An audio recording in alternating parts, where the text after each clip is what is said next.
आज के इस पवित्र समय पर हम वीर हनुमान जी को विनम्र आमंत्रित करते हैं।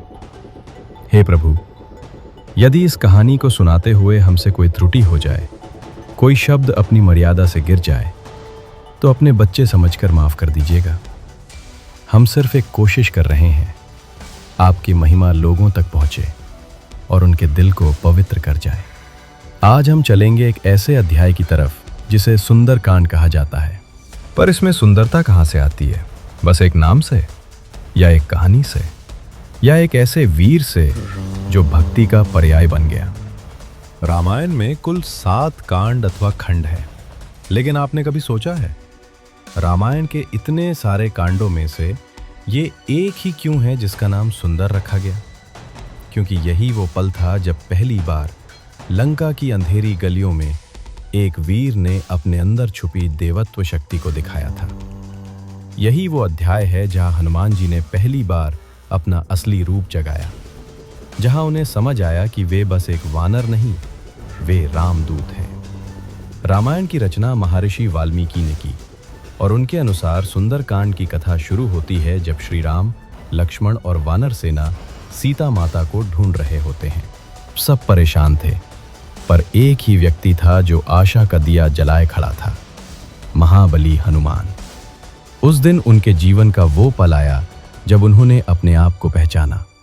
जब जांबवंत जी ने उन्हें उनकी ही छुपी शक्ति के दर्शन करवाए, तब हनुमान जी ने पहली बार अपने आप पर विश्वास किया और उस विश्वास ने समय की रेखा पर सुंदरकांड का नाम लिख दिया। फिर शुरू हुई उनकी अद्भुत यात्रा। समुद्र पर उड़ान, मैनाक पर्वत का उनको नमन, सुरसा का वरदान, लंका में प्रवेश, विभीषण से मिलन, अशोक वाटिका में माता सीता के दर्शन और लंका की बेड़ियों में लगी आग, जो सिर्फ लंकेश नहीं अपितु सभी लंका वासियों के अंदर के अहंकार को भी जला गई। और इसी तरह सुंदरकांड का रूप बना, एक जीवन का पाठ, एक आत्मा की खोज। ऋषि वाल्मीकि द्वारा रामायण को संस्कृत में लिखने से आम लोग इसके आंतरिक दर्शन से वंचित रहते थे। इसलिए फिर 16वीं शताब्दी में श्री तुलसीदास जी ने सुंदरकांड को नया प्रकाश दिया और इसे लोगों की आम भाषा में प्रस्तुत किया।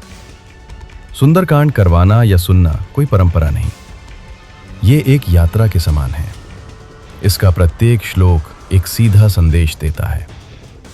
जब तक तुम अपना असली रूप नहीं पहचानते, जिंदगी तुम्हें इतनी आसानी से जीने नहीं देगी। सुंदरकांड करवाने से आपकी नकारात्मक ऊर्जा जलकर भस्म हो जाती है।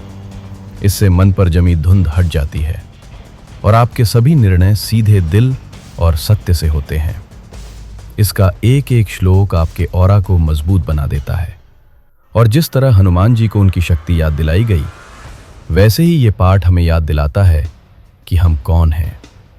सुंदरकांड हमारी आत्मा को बताता है कि हम गिर सकते हैं पर टूटे हुए नहीं हैं। हमारे अंदर एक वीर सोया हुआ है।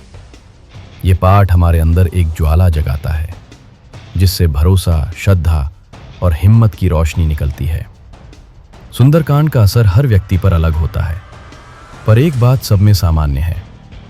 ये इंसान को उसके असली स्वरूप के नजदीक ले आता है।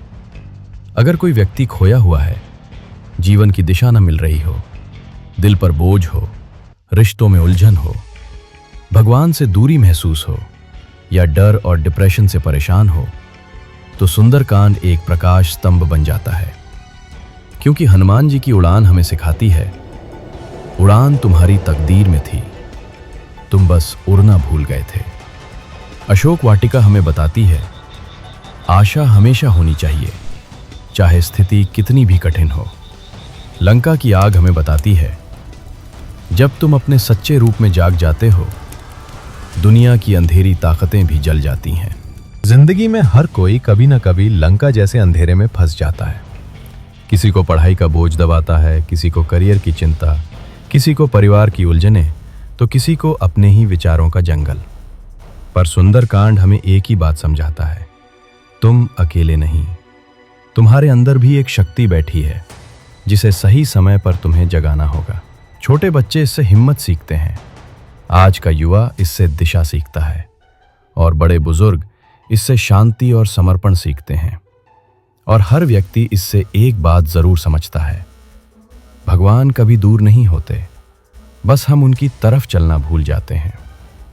सुंदरकांड हमें याद दिलाता है कि जीवन में जब तक आपके अंदर की रोशनी जलती रहेगी, कोई अंधेरा आपको रोक नहीं सकता। आज का यह सफर यहीं समाप्त नहीं होता।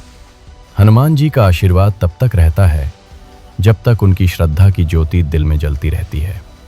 अगर आप चाहें तो आप भी अपने घर में, अपने हृदय में, अपने परिवार में एक बार सुंदरकांड जरूर करवाएं या सुने। शायद आप अपने अंदर एक नई रोशनी को जन्म लेते देखें। अपनी आंखें बंद कीजिए और इस लाइन को मेरे साथ दोहराइए। हे पवन पुत्र हनुमान, मुझे भी अपना एक अंश दे दो।